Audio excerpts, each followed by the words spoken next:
Hi friends, welcome to genius hub Telugu. అయితే ఇప్పుడు మనం ఇండియన్ క్లాసికల్ డ్యాన్స్లో ఉన్న ఫేమస్ పర్సన్ని కోడ్ ద్వారా తెలుసుకుందామండి. ఈ కోడ్ అనేది ఎవరిని ఉద్దేశించి చెప్పినవి కాదండి, కేవలం యాస్పిరెంట్స్ ఎవరైతే ఉన్నారో వారు ఈజీగా గుర్తుంచుకోవడానికి ఈ కోడ్ అనేది తయారు చేయడం జరిగిందండి. దీన్ని తప్పుగా ఎవరు అర్థం చేసుకోవద్దు. అయితే ఈ డ్యాన్స్ ఫామ్స్ అనేవి కోడ్ ద్వారా తెలుసుకోవడం కంటే ముందుగా ఇవి కొంచెం ఇంట్రడక్షన్ అనేది ఇవ్వడం జరిగిందండి. దాన్ని తెలుసుకుందాం మనము. అయితే ఈ క్లాసికల్ డ్యాన్స్ అనేవి according to Sangeet Natak academy ప్రకారము 8 క్లాసికల్ డ్యాన్స్ ఉన్నాయండి. కానీ మినిస్ట్రీ ఆఫ్ కల్చర్ అనేది 9 క్లాసికల్ డ్యాన్స్గా విడదీయడం జరిగిందండి. అవేంటో ఇప్పుడు మనం చూద్దాం. భరతనాట్యం అనేది తమిళనాడుకి సంబంధించిన డ్యాన్స్ ఫామ్ అండి. ఇది తమిళనాడులో ఆవిర్భవించిందండి. కూచిపూడి అనేది ఆంధ్రప్రదేశ్కు సంబంధించిన డ్యాన్స్ ఫామ్ అండి. ఇది ఆంధ్రప్రదేశ్లోని ఆవిర్భవించిందండి. కథక్ అనేది ఉత్తరప్రదేశ్లో ఆవిర్భవించిందండి. ఇది నార్త్ ఇండియా మొత్తం ప్రదర్శిస్తారండి ఈ కథక్ అనే డ్యాన్స్ని. ఒడిస్సీ అనేది ఒరిస్సాకి సంబంధించిన నృత్యం అండి. కథక్కళి అనేది కేరళకు సంబంధించిన నృత్యం అండి. మోహిని అట్టం అనేది కేరళకు సంబంధించిన నృత్యం అండి. మణిపూరి అనేది మణిపూర్కి సంబంధించిన నృత్యం అండి. సత్రియా అనేది అస్సాంకు సంబంధించిన నృత్యం అండి. ఈ చౌ అనేది జార్ఖండ్, వెస్ట్ బెంగాల్, ఒడిస్సా అనే 3 స్టేట్స్లో కూడా ప్రదర్శిస్తారండి. ఇది త్రీ స్టైల్స్లో కూడా ఉంటుందండి ఈ చౌ అనే డ్యాన్స్ ఫామ్. ఈ డ్యాన్స్ ఫామ్ అనే అన్నిటి గురించి కొన్ని ఇంపార్టెంట్ పాయింట్స్ అనేవి ఇంట్రడక్షన్ కింద ఇవ్వడం జరిగిందండి. అవి చూద్దాం. భరతనాట్యం అనేది తమిళనాడుకి సంబంధించిన నృత్యం అండి. ఇది పురాతనమైన నృత్యం అండి. ఈ భరతనాట్యం అనేది భరతనాట్యంలోని పూర్వకాలంలో సదిరట్టం అని పిలిచేవారండి. అయితే భరతనాట్యం పురాణ హిందూ కథలను గురించి నాట్య రూపంలో ప్రదర్శనలు ఇస్తారండి. దీంట్లోని లార్డ్ శివాని పూజిస్తూ ప్రదర్శనలు ఇవ్వడం జరుగుతుందండి. కూచిపూడి అనేది ఆంధ్రప్రదేశ్కు సంబంధించిన నృత్యం అండి. ఈ కూచిపూడి అనే గ్రామంలో ఆంధ్రప్రదేశ్ రాష్ట్రంలో ప్రారంభమైందండి. ఇది హిందూ కథలను గురించి తెలియజేస్తున్న నృత్యం అండి. ఇది చాలా కఠినమైన నృత్యం అండి. కూచిపూడి అనేది అన్ని నృత్యాలలోని కూడా ఇందులోని 28 ముద్రాలు ఉంటాయండి. నాట్యశాస్త్రంలోని ఈ కూచిపూడిని గురించి తెలియజేస్తుందండి. కథక్ అనేది యూపీలో ఆవిర్భవించిందండి. కానీ దీనిని నార్త్ ఇండియా మొత్తం ప్రదర్శిస్తారండి. ఇది ఏంటంటే మన దేవుళ్ళు ఉంటారు కదండి, దేవుళ్ళకి చేస్తూ ఈ కథని నృత్యం ద్వారా తెలియజేస్తూ ఉంటారండి. కృష్ణునికి, శివునికి అండ్ దేవి తల్లికి కూడా వీటికి సంబంధించిన విన్నపాలు అనేవి నృత్యం ద్వారా తెలియజేస్తూ ఉంటారండి. కథక్ అనే పదం అనేది కథ అనే సంస్కృత పదం నుండి ఆవిర్భవించిందండి. దీని అర్థం ఏంటి అంటే కథ అంటే స్టోరీ అండి. భరతమణి అనే నాట్యశాస్త్రంలో కూడా భరతముని నాట్యశాస్త్రంలో కథక్ను గురించి తెలియచేశారండి. అయితే ఒడిస్సీ అనేది ఒరిస్సాకి సంబంధించిన నృత్యం అండి. ఇది కూడా టెంపుల్స్ డ్యాన్స్ ఫామ్ అండి. ఇందులో ఉన్న లిరిక్స్ వల్ల ఏంటంటే ఇది ప్రపంచవ్యాప్తంగా కూడా ప్రత్యేకమైన డ్యాన్స్ ఫామ్గా గుర్తింపబడిందండి. దీంట్లోని లార్డ్ జగన్నాథుని గురించి ప్రార్థనతో కూడిన నృత్యం అండి. ఇది ఒడిస్సీ నృత్యం అనేది. మణిపూరి అనేది మణిపూర్కి సంబంధించిన డ్యాన్స్ ఫామ్ అండి. ఈ నృత్యం అనేది రాసలీలల మీద ఆధారపడి ఉంటుందండి. అయితే రాధాకృష్ణులకు సంబంధించిన నృత్యం అండి ఈ మణిపూరి డ్యాన్స్ అనేది. వీటిని పాట పాడుతూ నృత్యం చేస్తుంటారండి డ్యాన్స్ అనేది. అయితే మోహిని అట్టం అనే డ్యాన్స్ అనేది కేరళకు సంబంధించిన నృత్యం అండి. ఇందులోని డ్యాన్సు, డ్రామా 2 కలిపి ఉంటాయండి. మోహిని అట్టంలోని కేరళ సారీస్ ఉంటాయి కదండి, వాటిని కట్టుకొని ఈ నృత్యం అనేది చేస్తూ ఉంటారండి. కథక్కళి అనేది కూడా కేరళకు సంబంధించిన నృత్యమేనండి. ఇది 17వ శతాబ్దంలో ప్రారంభించడం జరిగిందండి. ఇందులో డ్యాన్సు, డ్రామా అండ్ మ్యూజిక్ కూడా కలిపి ఉంటాయండి. దీంట్లో మేకప్ అనేది చాలా ఆకర్షణీయంగా ఉంటుందండి కథక్కళి డ్యాన్స్లోని. సత్రియా అనేది అస్సాంకి సంబంధించిన నృత్యం అండి. దీంట్లో లార్డ్ కృష్ణాని పూజిస్తూ ఉంటారండి. సంగీత నాటక అకాడమీ అనేది దీన్ని శాస్త్రీయ నృత్యంగా 2000 సంవత్సరంలో గుర్తించడం జరిగిందండి. ఈ సత్రియాని శాస్త్రీయ నృత్యంగా. తర్వాత చౌ అనేది మినిస్ట్రీ ఆఫ్ కల్చర్ ప్రకారము చౌ కూడా క్లాసికల్ డ్యాన్స్లో ఒక డ్యాన్స్ ఫామ్ అండి.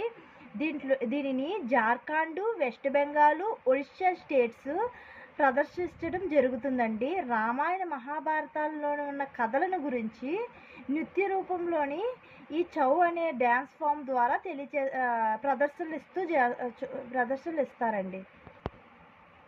అయితే ఇప్పుడు డ్యాన్స్ ఫామ్స్లో ఉన్న వ్యక్తులు ఎవరైతే ఉన్నారో వాళ్ళని ఒక ట్రిక్స్ ద్వారా మనం ఈజీగా గుర్తుంచుకోవడం గురించి ఒక ట్రిక్స్ ద్వారా తెలుసుకుందామండి. కథక్ అనేది యూపీలో ఆవిర్భవించిందండి. ఇది నార్త్ ఇండియా మొత్తం ఈ డ్యాన్స్ అనేది ప్రదర్శిస్తూ ఉంటారండి. దీనికి ట్రిక్ ఏంటంటే అండి, ఉమా సీతను బాదు బీద బీద విలాసక కథక్ అనే ట్రిక్ ద్వారా కథక్లో ఉన్న పర్సన్స్ ఎవరైతే ఫేమస్ పర్సన్స్ ఉంటారో వారందరినీ మనం ఈజీగా గుర్తుంచుకోవచ్చండి. ఉమా అంటే ఉమా శర్మ అండి. సీత అంటే సితారాదేవి అండి. సితారాదేవి అనే పర్సన్ చాలా ఫేమస్ అండి. ఈవిడికి చాలా అవార్డ్స్ వచ్చాయి, వాటిని తెలుసుకుందాం. పద్మశ్రీ అనే అవార్డు 1973లో ఇవ్వడం జరిగిందండి. కాళిదాస్ సమ్మాన్ అవార్డు 1995-96లో ఈవిడికి ఇవ్వడం జరిగిందండి. సంగీత నాటక అకాడమీ అవార్డు 1969లో ఇవ్వడం జరిగిందండి. బాదు అంటే బా అంటే భారతి గుప్తా అంటే, దు అంటే దుర్గాదాస్ అండి, బీద అంటే బి అంటే బిర్జూ మహారాజ్ అండి. ఈయనకి కూడా చాలా అవార్డ్స్ వచ్చాయి. ఈయన కూడా చాలా ఫేమస్ అండి. ఈయనకి పద్మ విభూషణ్ అనే అవార్డు 1986లో ఇవ్వడం జరిగిందండి. సంగీత నాటక అకాడమీ అవార్డు 1964లో ఇవ్వడం జరిగిందండి. కాళిదాస్ సమ్మాన్ అవార్డు 1986-87లో ఇవ్వడం జరిగిందండి. దా అంటే దుర్గాలాల్ అండి. మళ్ళీ బీదా అని ఇచ్చారు కదండి. బి అంటే బిందాదీన్ మహారాజ్ అండి. ద అంటే దయామతి జోషి అండి. వి అంటే విష్ణు శిరోద్కర్ అండి. లా అంటే లాకియా కుమోదిని అండి. సా అంటే శంభు మహారాజ్ అండ్ లచ్చు మహారాజ్ అండి. సా అంటే సవణ నారాయణ అండి. ఈయన కూడా చాలా ఇంపార్టెంట్ అండి. ఈయనకి పద్మశ్రీ అనేది 1992లో ఇవ్వడం జరిగిందండి. సంగీత నాటక అకాడమీ అవార్డు అనేది 1999లో 2000లో ఇవ్వడం జరిగిందండి. అయితే ఈయన ఎవరు అంటే అండి, ఈయన యొక్క గురువు బిర్జూ మహారాజ్ అనే వ్యక్తి ఈయన యొక్క గురువు అండి. కా అంటే కుమారి కమల అండి. ఈవిడికి పద్మభూషణ్ అనే అవార్డు 1970లో ఇవ్వడం జరిగిందండి. ఇప్పుడు భరతనాట్యంలో ఉన్న ఫేమస్ పర్సన్స్ ఎవరైతే ఉన్నారో వారిని ఈ కోడ్ ద్వారా మనం ఈజీగా తెలుసుకోవచ్చండి. అయితే భరతనాట్యం అనేది తమిళనాడుకి సంబంధించిన నృత్యం అండి. ఇది చాలా పురాతనమైన నృత్యం. అయితే దీంట్లో ఉన్న ఫేమస్ పర్సన్స్ని ట్రిక్ ద్వారా తెలుసుకోవడానికి ఆ ఆడయారు బామ సోకుతో భరతనాట్యం చేసింది అనే కోడ్ ద్వారా ఇందులో ఉన్న ఫేమస్ పర్సన్స్ తెలుసుకోవచ్చండి. ఆ అంటే అప్పా సాహెబ్ అండి. ఆడ అంటే ఆడయారు లక్ష్మణ్ అండి. రు అంటే రుక్మిణీదేవి అరుందాల అండి. ఈవిడ చాలా ఫేమస్ పర్సన్ అండి. ఈవిడికి వచ్చిన అవార్డ్స్ ఏంటంటే పద్మభూషణ్ అనేది 1956లో ఇవ్వడం జరిగిందండి. సంగీత నాటక అకాడమీ అవార్డు అనేది 1967లో ఇవ్వడం జరిగిందండి. కాళిదాస్ సమ్మాన్ అవార్డు అనేది మధ్యప్రదేశ్ గవర్నమెంట్ 1983-84లో ఇవ్వడం జరిగిందండి. బా అంటే బాల సరస్వతి అండి. ఈవిడికి కూడా ఇంపార్టెంట్ అండి. పద్మభూషణ్ అనేది 1957లో ఇవ్వడం జరిగిందండి. పద్మ విభూషణ్ అనేది 1977లో ఇవ్వడం జరిగిందండి. మా అంటే మృణాలిన్ సారాభాయ్ అండి. షో అంటే సోనాలి మాన్సింగ్ అండి. ఈవిడికి పద్మభూషణ్ అవార్డు 1992లోని, పద్మ విభూషణ్ 2003లోని, సంగీత నాటక్ అకాడమీ అవార్డు అనేది 1987లోని ఇవ్వడం జరిగిందండి. కు అంటే కుబేర్ నాథ్ అండి. యా అంటే యామిని కృష్ణమూర్తి అండి. కూచిపూడి భరతనాట్యంలో కూడా ఈవిడ ఫేమస్ పర్సన్ అండి. ఈవిడికి పద్మశ్రీ అవార్డు అనేది 1968లో ఇవ్వడం జరిగిందండి. పద్మభూషణ్ అనేది 2001లో ఇవ్వడం జరిగిందండి. పద్మ విభూషణ్ అనేది 2016లో ఇవ్వడం జరిగిందండి.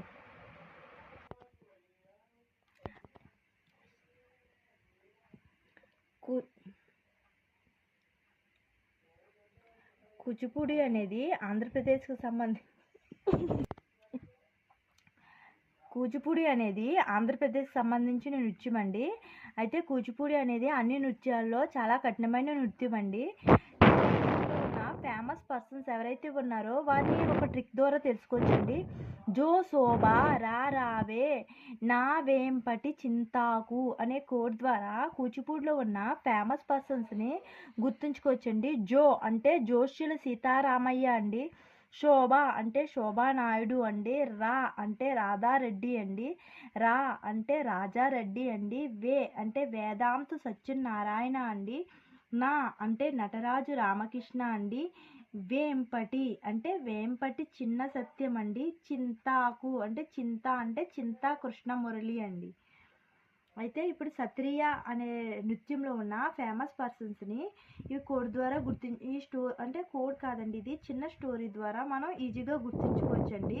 ఈ సత్రియ అనేది అస్సాంకు సంబంధించిన నృత్యం అండి.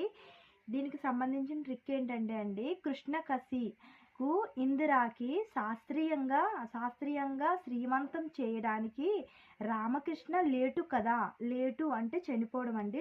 చనిపోవడం ఇది ఒక పదానికి కోడ్ అండి. ఒక పర్సన్కి లేటు కదా అంటే జితిన్ గోస్వామిని పిలుద్దాము అనేది ఒక చిన్న స్టోరీ ద్వారా మనం ఇందులో ఉన్న పర్సన్స్ అందరినీ ఈజీగా గుర్తుంచుకోవచ్చండి.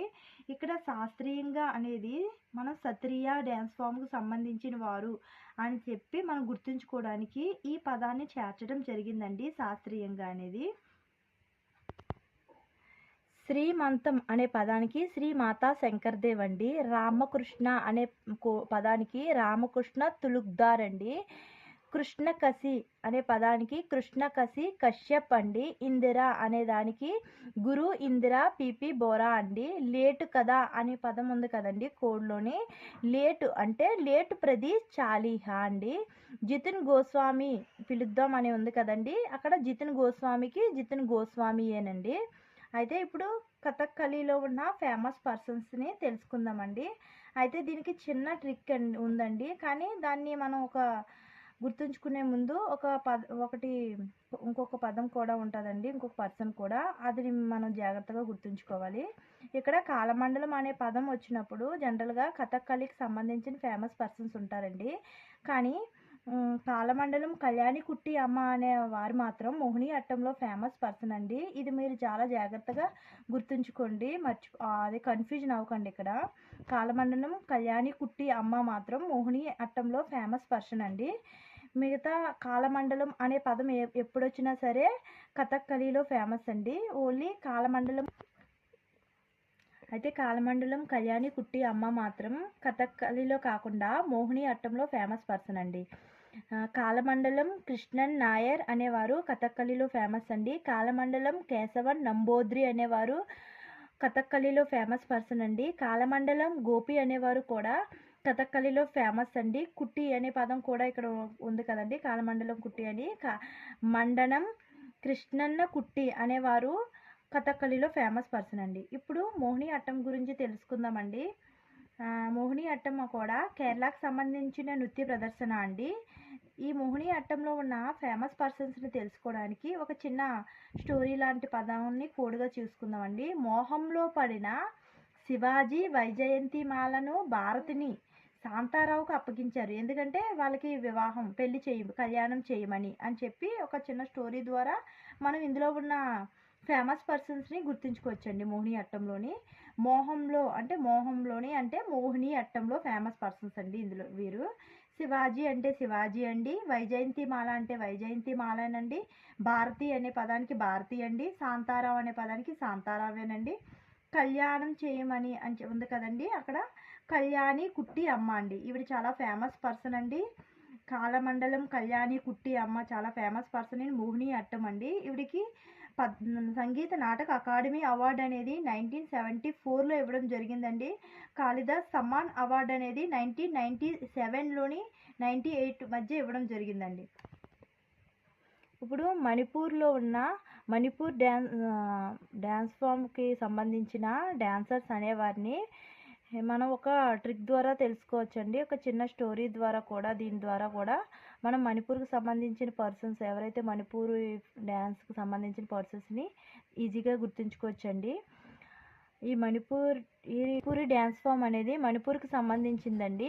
ట్రిక్ ఏంటంటేనండి, గురు భూపిన్ సింగ్ సవితా మెహతా, నిర్మలా మెహతాతో కలిసి మనీ కోసం మణిపూరి కదండి డ్యాన్స్ అనేది. మనీ కోసం అంటే డబ్బు కోసం దేవతలను దర్శనం ఇవ్వమని అడుగుతున్నాడంటండి. చరణం ఏడుతున్నారంటండి. అంటే అడుగుతున్నారు అనడానికి చరణం ఏడుతున్నారు అంటారు కదండి, అలా చరణం ఏడుతున్నారంటండి అనే కోడ్ ద్వారా మనం ఈజీగా గుర్తుంచుకోవచ్చండి. గురు బిపిన్ సింగ్ అండి. ఈయన చాలా ఫేమస్ అండి మణిపూరి డ్యాన్స్లోని.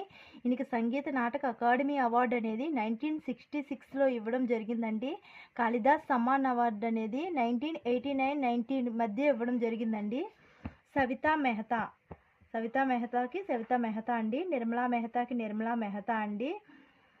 ఇందిరాదేవి దేవతలను అని ఉంది కదండి, దానికి ఇందిరాదేవి, గాంభిణీ దేవి అండి. దర్శనం అవ్వమని అని ఉంది కదండి, అక్కడ దర్శనం జవేరి అండి. చరణమేడారు అని ఉంది కదండి, హరిచరణ్ సింగ్ అండి. ఆ పదానికి కోడ్ ఏంటంటే హరిచరణ్ సింగ్ అండి. జవేరి సిస్టర్స్ కూడా ఈ మణిపూరి డ్యాన్స్లో ఫేమస్ పర్సన్స్ అండి.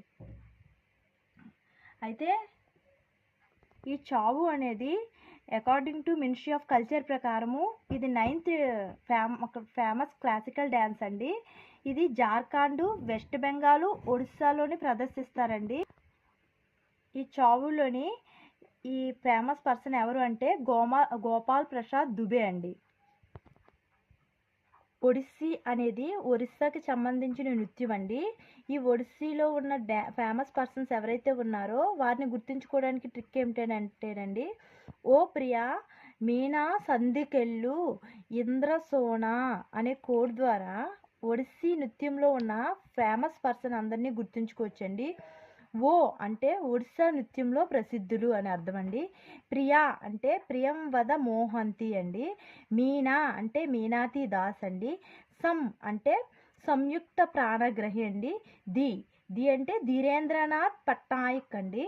కెళ్ళు అంటే కెలుచరణ్ మహోపాత్ర అండి. ఈయన చాలా ఫేమస్ అండి ఒడిస్సీ నృత్యంలోని. ఈయనకి పద్మశ్రీ అవార్డు అనేది 1974లో ఇవ్వడం జరిగిందండి. పద్మభూషణ్ అనేది 1988లో ఇవ్వడం జరిగిందండి. పద్మ విభూషణ్ అనేది 2000లో ఇవ్వడం జరిగిందండి. సంగీత నాటక అకాడమీ అవార్డు అనేది 1996లో ఇవ్వడం జరిగిందండి. కాళిదాస్ సమ్మాన్ అవార్డు అనేది 1988-89 మధ్య ఇవ్వడం జరిగిందండి. ఇంద్ర అంటే ఇంద్రాణి రెహమాన్ అండి. సోనా అంటే సోనాలి మాన్సింగ్ అండి. ఈయన భరతనాట్యంలోని కూడా ఫేమస్ అండి. దీనికి కూడా కొన్ని అవార్డ్స్ వచ్చాయండి. పద్మభూషణ్ అనేది 1992లో ఇవ్వడం జరిగిందండి. పద్మ విభూషణ్ అనేది 2003లో ఇవ్వడం జరిగిందండి. సంగీత నాటక అకాడమీ అవార్డు అనేది 1987లో ఇవ్వడం జరిగిందండి. అయితే ఇందులో ఉన్న ఫేమస్ పర్సన్స్ కొందరు 2 టైప్స్ ఆఫ్ డ్యాన్స్లో కూడా ఫేమస్ ఉన్నారండి. అందుకోసము నేను మళ్ళీ వాళ్ళని కొంచెం ప్రత్యేకంగా ఇవ్వడం జరిగిందండి. వారిని సోనాలి మాన్సింగ్ అనే వ్యక్తి ఒడిస్సాలోని భరతనాట్యంలోని కూడా ఫేమస్ పర్సన్ అండి. కుమారి కమల అనే వ్యక్తి వంజావూర్ స్టైల్ భరతనాట్యంలోని కథక్లో కూడా ఫేమస్ పర్సన్ అండి. యామిని కృష్ణమూర్తి అనే వ్యక్తి భరతనాట్యం మరియు కూచిపూడిలో ఫేమస్ పర్సన్ అండి. మృణాలిన్ సారాభాయ్ అనే ఆవిడ భరతనాట్యంలోని కథక్కళిలోని ఫేమస్ అండి. ఈవిడి విక్రమ్ సారాభాయ్ ఉన్నారు కదండి ఇస్రో, వాళ్ళ వైఫ్ అండి మృణాలిన్ సారాభాయ్ అనేవారు. మల్లికా సారాభాయ్ అనేవారు భరతనాట్యం అండ్ కూచిపూడిలోని ఫేమస్ అండి. ఈ మల్లికా సారాభాయ్ ఎవరంటే మృణాలిన్ సారాభాయ్ వాళ్ళ డాటర్ అండి. అయితే ఈ వీడియో కనుక మీకు నచ్చినట్లయితే ప్లీజ్ లైక్ చేయండి, షేర్ చేయండి, కమెంట్ చేయండి అండ్ సబ్స్క్రైబ్ చేసుకోవడం మర్చిపోకండి. మీ సపోర్ట్ చేయండి. మీ సపోర్ట్ అనేది నాకు చాలా హెల్ప్ అవుతుంది.